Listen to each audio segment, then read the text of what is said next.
करीब 2.5 घंटे से प्रधानमंत्री मोदी का ये भाषण लगातार आप सुन रहे थे एनडीटीवी इंडिया पर। और आपको बता दें इस वक्त की बड़ी खबर वो ये कि अविश्वास प्रस्ताव गिर गया है। विपक्ष जो इस अविश्वास प्रस्ताव को लेकर आया था मोदी सरकार के खिलाफ, वो वोटिंग के समय सदन में मौजूद नहीं था, वो पहले ही वॉकआउट कर गया था। मणिपुर के हालात को लेकर प्रधानमंत्री को सदन में लाया जाए, उनसे मणिपुर के हालात पर चर्चा की जाए, इसके लिए विपक्ष अविश्वास प्रस्ताव लाया। लेकिन जब प्रधानमंत्री ने अपने इस लंबे भाषण में मणिपुर का विषय उठाया, उसके ठीक पहले विपक्ष वहां से वॉकआउट कर चुका था। विपक्ष का यह कहना है कि मणिपुर पर सरकार फेल हुई है, जबकि सरकार ने नंबरों से और अपने भाषणों से साबित कर दिया। और प्रधानमंत्री मोदी ने आज जो 2.5 घंटे लंबा भाषण दिया, उसमें बार बार इस चीज को साबित करने की कोशिश की कि जो कुछ विपक्ष कह रहा था वो सिर्फ कोरी राजनीति कर रहा था, मणिपुर के हालात पर अपनी राजनीतिक रोटियां सेकने की कोशिश कर रहा था। क्या कुछ खास बातें रही प्रधानमंत्री मोदी के इस भाषण की, वो भी हम आपको सुनाएंगे। कुछ इंपॉर्टेंट चीजें जो उन्होंने बोली वो भी मैं आपको सुनाऊंगा इस बुलेटिन के दौरान। लेकिन इस वक्त आपको सबसे पहले दिखाते हैं कि क्या खास बातें रही प्रधानमंत्री मोदी के भाषण में। बीजेपी 2024 में उन्होंने जो कहा आज अविश्वास प्रस्ताव पर प्रधानमंत्री मोदी ने कि बीजेपी 2024 में भी सारे रिकॉर्ड तोड़कर चुनाव जीतने वाली है। उन्होंने कहा विपक्ष चाहे जो कह ले, बीजेपी की जीत अगले साल होने वाले आम चुनावों में तय है। विपक्ष को देश की परवाह कतई नहीं है, यह भी कहा प्रधानमंत्री मोदी ने विपक्ष पर हमला करते हुए। उन्होंने यहां तक कहा कि अपने नाम से योजनाएं चलाई गई। इशारा कांग्रेस पार्टी के नेताओं की तरफ था। इंदिरा गांधी, राजीव गांधी, जवाहरलाल नेहरू के नाम पे जो योजनाएं चलती हैं, बगैर नाम लिए प्रधानमंत्री ने यह कहा। विपक्ष को अपने सियासी भविष्य की चिंता है, इसीलिए वो इस तरह का विश्वास प्रस्ताव लेकर आया है। उसको किसी जनता की चिंता नहीं है, उसको किसी और की चिंता नहीं है, अपने सियासी भविष्य के लिए वो इस अविश्वास प्रस्ताव को लेकर आया है। उन्होंने कहा कि आज की तारीख में जब पूरे हिंदुस्तान की जय जयकार हो रही है, उस वक्त में विपक्ष का ये कहना कि देश में कुछ नहीं हो रहा है, ये सरासर गलत है। यहां तक कहा कि जो गठबंधन बनाया है INDIA नाम से, वो इंडिया का नाम इस्तेमाल किया गया है, दरअसल वो इंडिया नहीं, वो घमंडिया है।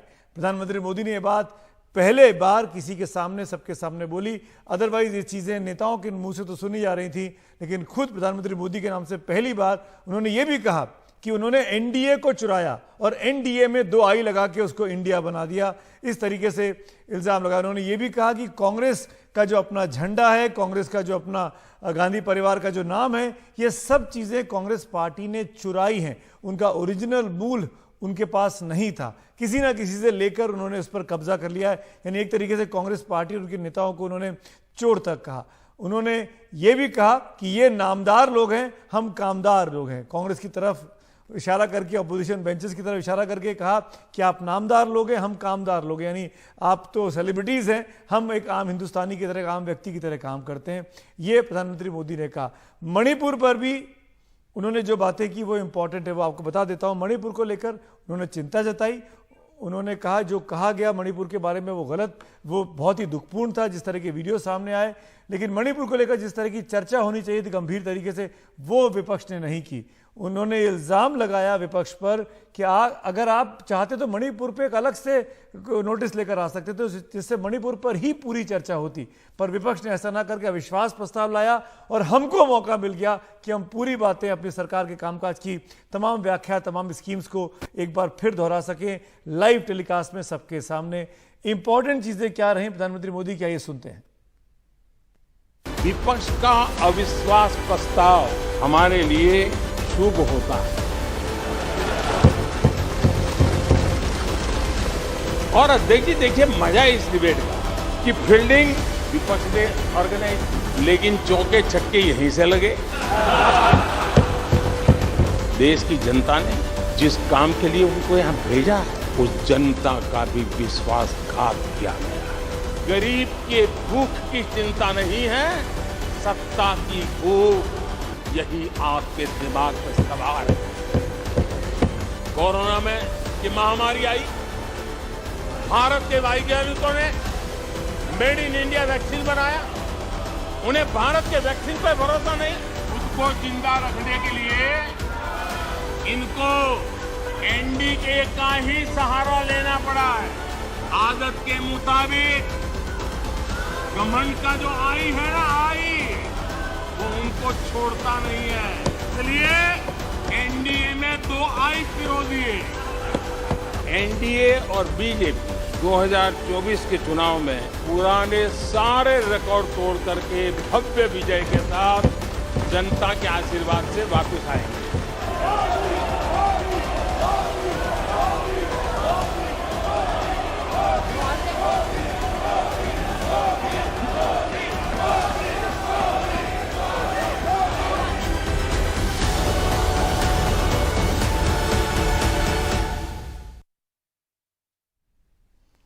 प्रधानमंत्री मोदी और उनकी सरकार को विश्वास मिल गया, विश्वास प्रस्ताव गिर गया है। इस वक्त की सबसे बड़ी खबर है।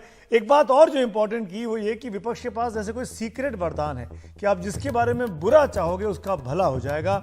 और ये कहते हुए उन्होंने अपनी तमाम स्कीम्स को गिनाया और कहा कि कैसे क्यों बीजेपी की चीजों को लोग बाग पसंद कर रहे हैं। पूरा बीते 3 दिनों के भाषण को अगर आप कंपाइल करें समझे तो भारतीय जनता पार्टी ने इस मौके का भरपूर फायदा उठाया।